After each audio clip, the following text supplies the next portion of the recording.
L'assemblage de pièces par soudage impose un environnement contraignant. Le port d'un casque de protection de l'arc électrique réduit la visibilité et le champ de vision. Toutefois, l'apparence du bain de fusion permet aux professionnels aguerris d'évaluer en partie la qualité de la soudure.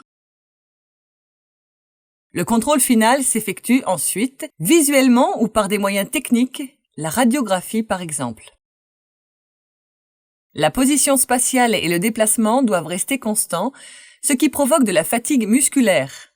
Elle est accrue par le poids de la torche ou du porte-électrode et du câble relié au poste de soudage. La maîtrise du geste nécessite donc beaucoup d'entraînement. Jusqu'à présent, l'apprentissage ne peut se dérouler que dans les conditions réelles. La bonne posture, la tenue correcte de la torche ou du porte-électrode et le contrôle du bain de fusion s'acquièrent simultanément par essai et erreur. Ce mode d'apprentissage est lent et astreignant.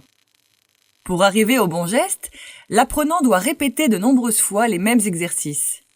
Le formateur ne peut contrôler en même temps le geste et le bain de fusion. La bonne position en mouvement de l'outil tout au long du dépôt d'un cordon est une des composantes de la qualité de la soudure. Le mouvement de l'outil est défini par 4 paramètres principaux. La vitesse, la rectitude, l'angle de l'électrode par rapport au sens d'avance, mais aussi perpendiculairement au sens d'avance, la longueur d'arc ou la distance bus-tôle selon le procédé de soudage SAEE ou MAG. CS-Wave permet de travailler chacun de ces paramètres séparément, puis de les associer 2 par 2, 3 par 3, et comme dans la réalité, tous ensemble jusqu'à leur maîtrise. CS-Wave est utile à la formation des débutants, comme à la correction de défauts de gestes constatés en soudage réel. C'est comme ça.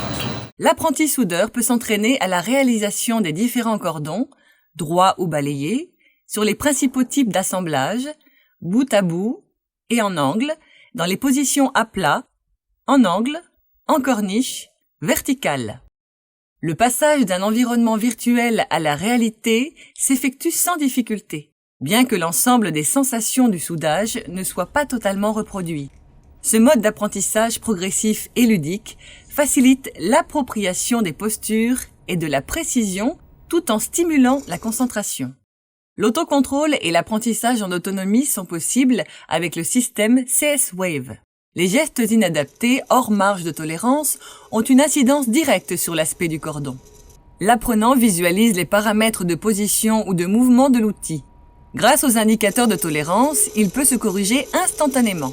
La maîtrise du geste est plus rapidement obtenue en réduisant considérablement le coût d'apprentissage. Ce sont les points forts de l'environnement virtuel.